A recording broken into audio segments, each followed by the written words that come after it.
Selamat pagi anak-anak. Hari ini kita bertemu lagi dalam pelajaran bahasa Indonesia. Kita memasuki tema yang kedua, yaitu teks cerita sejarah. Tema ini ditujukan untuk kelas 12 SMA. Perkenalkan, nama saya Irsan Roseno. Mari kita mulai. Apa itu teks cerita sejarah? Teks cerita sejarah adalah sebuah teks yang memuat urutan peristiwa di masa lampau yang benar-benar terjadi dan memiliki nilai sejarah. Saya akan menekankan beberapa poin di dalam pengertian teks cerita sejarah agar diingat oleh anak-anak. Yang pertama, teks cerita sejarah harus berisi urutan peristiwa. Kemudian, harus ada urutan waktu, kapan cerita itu terjadi. Kemudian, cerita teks sejarah harus berupa fakta, yaitu benar-benar terjadi.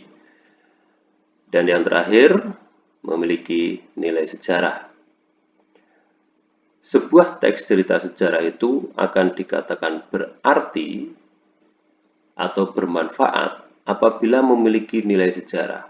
Apa itu nilai sejarah? Yaitu memiliki nilai edukatif atau pendidikan, atau memberikan nilai inspirasi bagi generasi muda, atau memberikan manfaat ilmu pengetahuan kepada generasi berikutnya, sehingga teks tersebut layak untuk disampaikan. Selanjutnya, ciri-ciri dari teks cerita sejarah, yaitu memuat kronologis, disajikan urutan peristiwa, kronologis, yaitu urutan. Ya, di sini berhubungan dengan waktu tentu saja, dan berhubungan dengan peristiwa. Di dalamnya meliputi sebelum cerita itu terjadi, kemudian saat cerita itu terjadi, dan sesudah cerita itu terjadi. Ini yang disebut dengan teks cerita sejarah. Kemudian, ciri yang kedua adalah adanya konjungsi temporal. Konjungsi temporal adalah konjungsi penanda keterangan waktu. Contohnya, saat, pada, ketika, dan lain sebagainya. Kemudian ciri yang ketiga, teks cerita sejarah itu harus berisi fakta. Kalau berisi fakta, berarti di situ harus ada data. Karena antara fakta dan data ini adalah dua hal yang tidak bisa dipisahkan.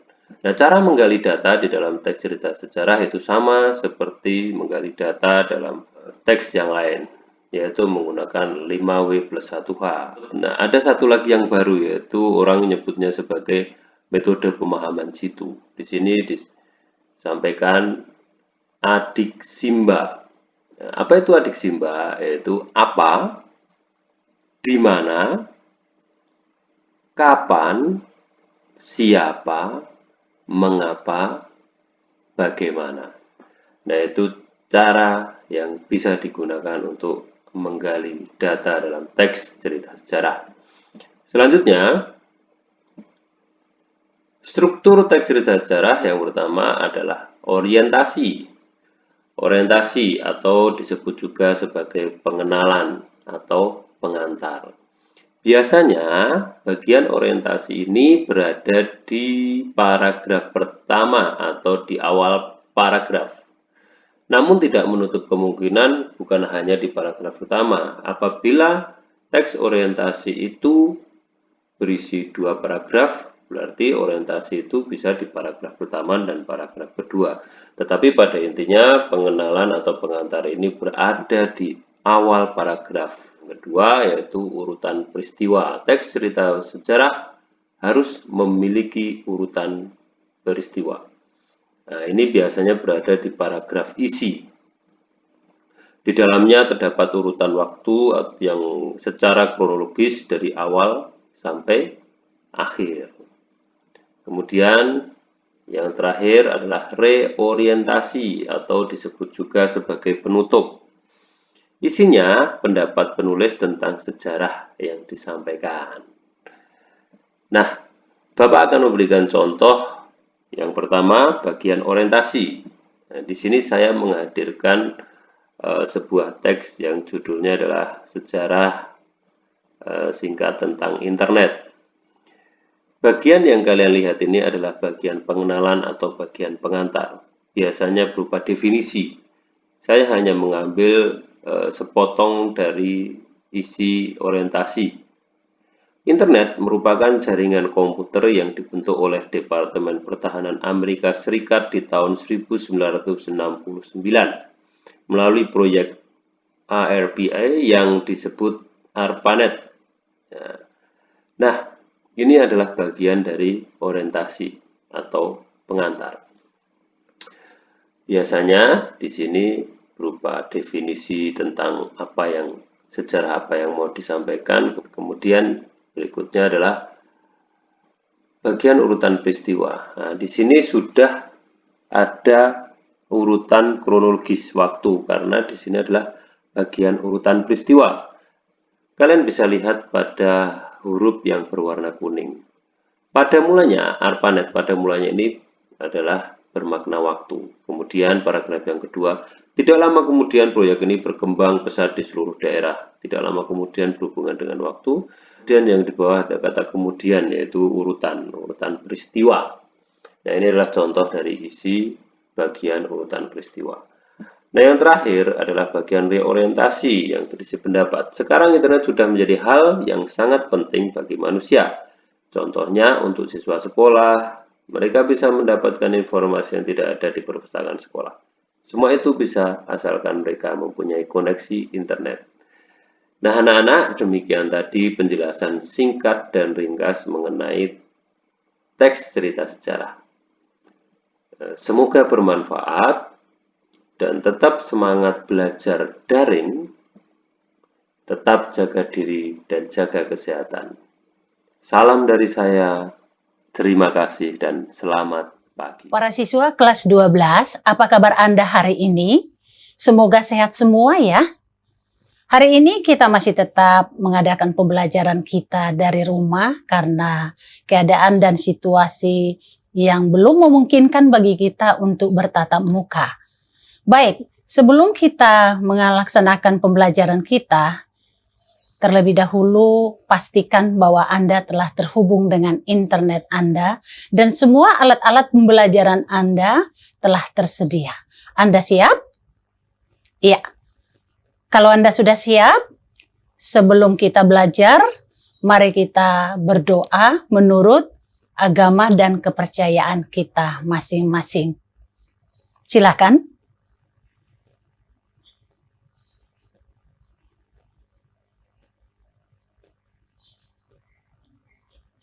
Amin. Dan jangan lupa Anda mengisi daftar hadir pada hari ini, sehingga Ibu akan mengetahui siapa saja yang hadir dan yang tidak hadir pada pembelajaran kita kali ini. Ya, kita akan masuk dalam pembelajaran kita, tapi saksikan lebih dahulu cuplikan video dari Kota Tenggarong sebagai bahan pembelajaran kita pada teks cerita sejarah. Selamat menyaksikan.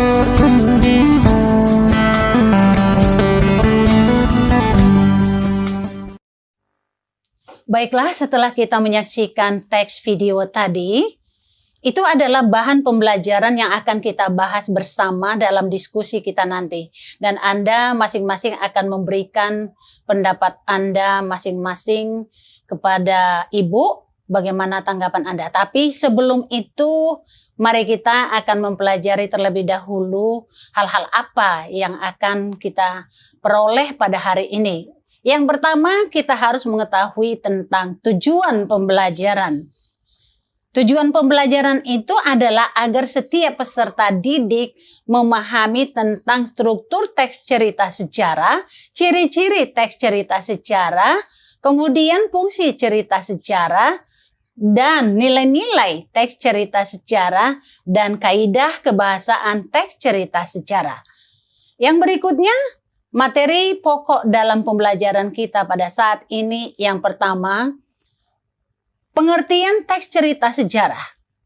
Yang kedua, struktur teks cerita sejarah. Yang ketiga, ciri-ciri teks cerita sejarah.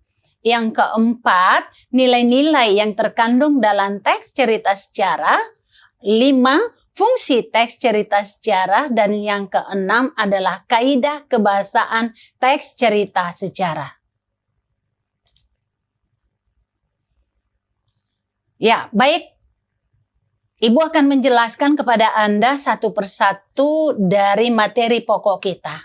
Silakan Anda perhatikan baik-baik dan silakan Anda mencatat pokok-pokok yang sangat penting dari pembelajaran kita hari ini. Yang pertama adalah pengertian sejarah. Sejarah adalah peristiwa masa lampau yang berisi fakta dan data dapat dibuktikan secara autentik. Artinya bahwa sejarah itu adalah nyata. Apa yang nyata? Yang nyata adalah peristiwanya, tokoh-tokohnya, latarnya, ada bukti. Dapat dibuktikan secara autentik. Tetapi teks cerita sejarah adalah cerita rekaan yang diangkat dari nilai-nilai sejarah.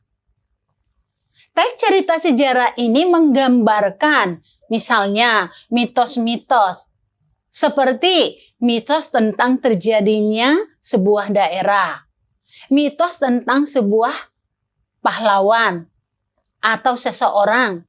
Yang berikutnya mitos tentang asal-usul kepercayaan, dan lain-lain. Anda paham sekarang?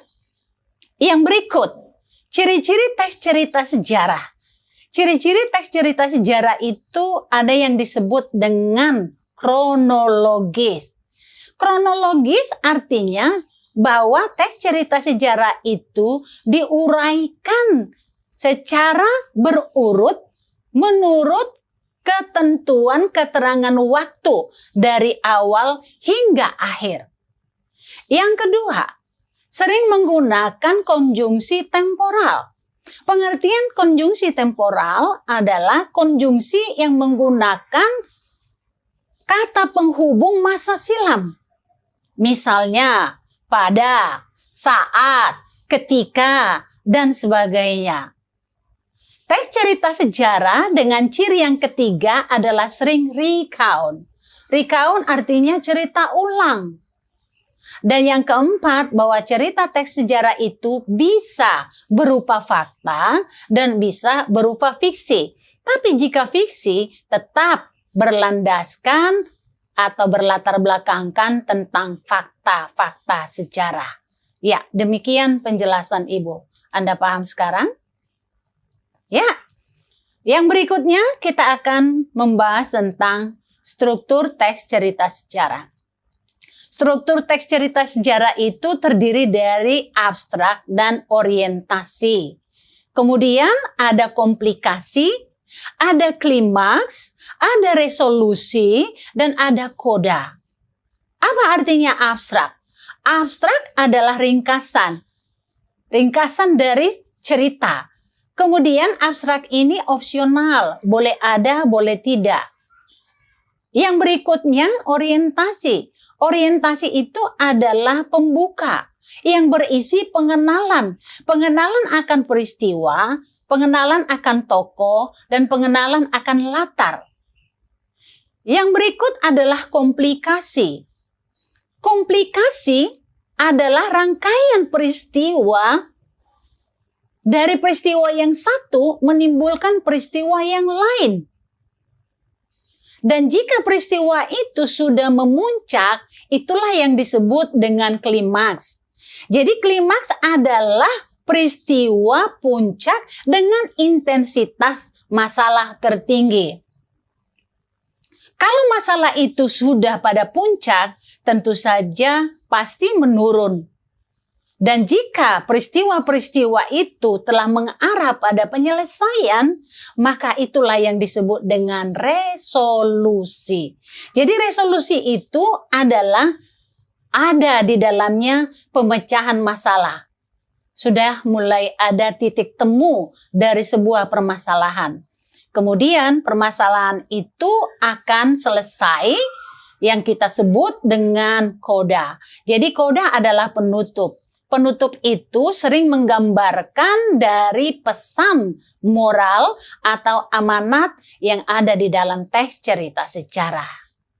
Iya. Anda paham sekarang? Ya, Ibu akan melanjutkan lebih dahulu supaya pembelajaran tentang pengetahuan apa saja yang kita pelajari dari teks cerita sejarah ini lengkap. Yang akan Ibu bahas kembali adalah fungsi dari teks cerita sejarah. Fungsi dari teks cerita sejarah itu ada yang disebut dengan rekreatif, instruktif, inspiratif, edukatif. Nah, apa maksud dari fungsi ini?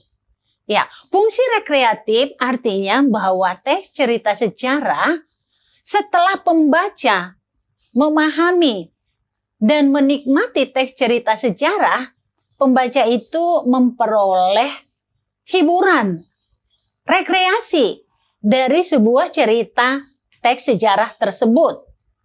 Yang kedua, inspiratif. Setelah pembaca memahami teks cerita sejarah, muncul di dalam pikiran bahwa dia memiliki ide-ide kreatif. Yang ketiga, instruktif.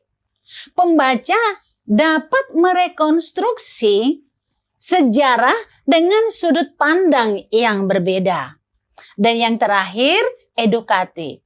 Edukasi adalah pendidikan, berisi pendidikan. Bahwa dari teks cerita sejarah itu, pembaca memperoleh nilai-nilai pendidikan di dalam kehidupan kita sehari-hari.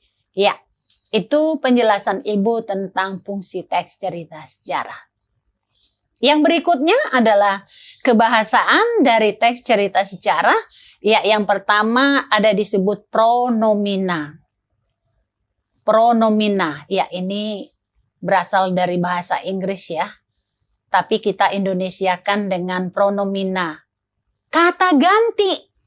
Bahwa teks cerita sejarah sering menggunakan kata ganti. Ya, kata ganti di dalam bahasa Indonesia itu misalnya kata ganti orang pertama tunggal, saya. Ya. Kata ganti orang pertama jamak, kami. Kata ganti orang kedua tunggal, kamu. Kata ganti orang ketiga tunggal, dia, ia. Ya. Dan yang kedua, bahwa kebahasaan yang digunakan di dalam teks cerita sejarah itu adalah menggunakan konjungsi temporal. Ya, konjungsi-konjungsi yang menunjukkan pada masa silam. Seperti yang Ibu telah jelaskan tadi. Misalnya, saat, pada, ketika, dan sebagainya. Yang berikutnya, bahwa teks cerita sejarah itu adalah dapat menggunakan verba. Verba itu adalah kata kerja. Bisa disebut dengan verba material. Verba material adalah bahwa partisipan menggunakan atau melakukan kegiatan. Misalnya menulis, menyerang, makan, dan sebagainya. Jadi kata kerja. Dan yang berikutnya adalah frase adverbial. Adverbial adalah kata keterangan. Kata keterangan yang dimaksud di sini bisa keterangan waktu, keterangan tempat, keterangan keadaan, dan lain-lain. Ya, itu kebahasaan dari teks cerita sejarah. Yang berikut, bahwa teks cerita sejarah juga memiliki nilai-nilai yang terkandung di dalamnya. Misalnya, nilai moral, nilai religius, nilai sosial budaya, nilai kepahlawanan, bahkan nilai-nilai pendidikan atau edukasi. Anda paham tentang nilai moral? Ya, benar. Bahwa nilai moral itu adalah nilai-nilai yang menjelaskan tentang karakter, perilaku baik dan buruk tentang seorang tokoh. Ya. Yang kedua, tentang religius. Nilai-nilai yang terkandung di dalam teks cerita sejarah itu ada juga yang disebut dengan nilai-nilai religius, nilai-nilai keagamaan, yaitu yang mengatur hubungan manusia dengan Tuhan. Jadi di dalam teks cerita sejarah sering kita menemukan nilai-nilai keagamaan. Karena bangsa Indonesia itu adalah bangsa yang beragama, bangsa yang percaya kepada penciptanya. Yang berikut, nilai sosial budaya. Nilai sosial budaya itu adalah nilai yang mengatur hubungan antara manusia yang satu dengan individu lain. Dengan demikian juga diatur oleh tatanan kehidupan seperti adat istiadat, budaya, seni, dan sebagainya. Dan nilai yang berikutnya adalah nilai kepahlawanan. Nilai kepahlawanan ini sering kita temukan pada cerita-cerita tentang kepahlawanan. Seperti dalam teks cerita sejarah yang akan kita bahas nanti. Kita menemukan tentang kepahlawanan dari seorang tokoh pahlawan atau raja Kutai Kartanegara, Kalimantan Timur ya. Tapi nanti akan kita jelaskan secara rinci. Yang berikutnya adalah nilai edukasi. Jadi nilai edukasi itu adalah nilai-nilai pendidikan yang memberikan pendidikan di dalam kehidupan manusia. Ya.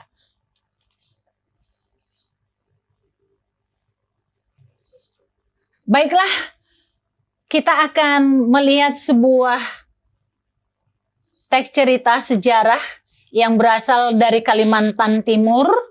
Anda bisa melihat pada layar Anda. Di sana tertulis dengan judul Aji Batara Agung Dewa Sakti dengan Putri Karangmelenu. Ini adalah tentang kisah Raja-Raja Kutai Kartanegara pada zaman dahulu. Silakan Anda membaca terlebih dahulu. Baru nanti kita akan memperbincangkan dari isi teks cerita sejarah ini. Baiklah, setelah Anda membaca teks cerita sejarah tadi, Ibu akan memberikan satu contoh kepada Anda tentang struktur dari teks cerita sejarah. Nah, paragraf yang pertama itu disebut orientasi atau pengenalan terhadap peristiwa, tokoh, dan latar yang digambarkan di dalam teks cerita itu. Itu adalah gambaran orientasi. Dan paragraf kedua dan ketiga adalah komplikasi. Komplikasi itu tadi Ibu katakan bahwa itu adalah rangkaian peristiwa yang terjadi dari sebab akibat. Jadi paragraf kedua dan ketiga itu adalah komplikasi. Selanjutnya, paragraf keempat berisi tentang klimaks. Di mana klimaks dari cerita teks sejarah tersebut menggambarkan bahwa Putri Karangmelenu kembali ke asalnya, yaitu di bawah Sungai Mahakam. Paragraf terakhir, yaitu paragraf kelima, berisi resolusi dan koda. Artinya bahwa Raja Agung Batara Sakti kembali ke negerinya setelah mengadu ayam ke negeri orang, tetapi sayang Permaisuri tidak lagi ditemukan di dalam kerajaannya, dan akhirnya dia menyesali dirinya bahwa dia telah menyia-nyiakan keluarganya, dan raja pun kembali menyusul sang putri. Ya, pembahasan kita berikutnya adalah nilai-nilai yang terkandung di dalam teks cerita sejarah. Dari hasil pembahasan kita yang terdapat di dalam teks cerita sejarah tersebut, nilai yang terkandung di dalamnya adalah yang pertama nilai religius, yaitu mengatur hubungan manusia dengan Tuhan. Dan yang kedua adalah nilai sosial budaya. Di dalam teks cerita tersebut tergambar hubungan antara masyarakat yang satu dengan masyarakat yang lain terjalin dengan baik. Kemudian mereka melestarikan budayanya pada saat pernikahan dari Putri Karangmelenu dengan raja, ya, senantiasa menggunakan adat istiadat setempat dan juga seni yang digunakan oleh masyarakat Kutai Kartanegara. Yang ketiga adalah nilai moral. Nilai moral yang terdapat di dalam teks cerita tersebut adalah kita tidak perlu meniru bagaimana tingkah laku dari Raja Aji Batara karena ya di samping seorang raja, beliau tidak atau kurang memperhatikan kehidupan keluarganya. Ya, demikian penjelasan Ibu tentang teks cerita sejarah yang baru saja kita bahas. Baiklah, sebagai tugas Anda, Ibu memberikan Anda kesempatan untuk menentukan kaidah kebahasaan teks cerita sejarah dari Batara Sakti dan Putri Karangmelenu tersebut. Jadi Anda boleh menentukan unsur-unsur kebahasaan yang terdapat di dalam teks cerita sejarah tersebut.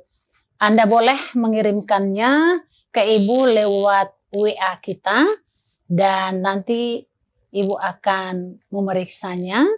Silakan Anda mengirimkannya dengan segera. Kemudian tugas selanjutnya Ibu berikan kepada Anda, silakan membaca pada layar Anda. Di sana terdapat teks cerita sejarah juga yang berasal dari Kalimantan Timur dengan judul Lembu Swana, Satwa Mitologi Kota Raja.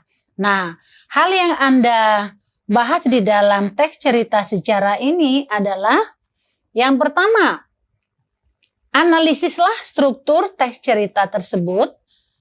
Yang kedua, jelaskan nilai-nilai yang terkandung di dalam teks cerita tersebut. Yang ketiga, fungsi apa saja yang terdapat di dalam teks cerita tersebut. Dan yang keempat, identifikasilah unsur-unsur kebahasaan di dalam teks cerita tersebut. Silahkan Anda mendiskusikannya dengan kelompok. Setelah Anda mendiskusikan di dalam kelompok, kemudian hasil diskusi dikirimkan ke Ibu lewat WA kita. Dan Ibu memberikan waktu pengerjaan tugas ini selama 3 hari bersama dengan kelompok Anda. Anda paham? Iya. Jika Anda ada yang tidak paham dari tugas kita, silakan Anda bertanya melalui WA grup kita. Demikian pembelajaran kita pada hari ini. Semoga pembelajaran kita ini dapat Anda pahami dengan baik. Pesan Ibu, tetap jaga kesehatan, tetap cuci tangan, tetap Anda menggunakan masker kemana saja Anda pergi, dan tetap semangat belajar walaupun kita tetap berada di rumah. Terima kasih. Sampai jumpa.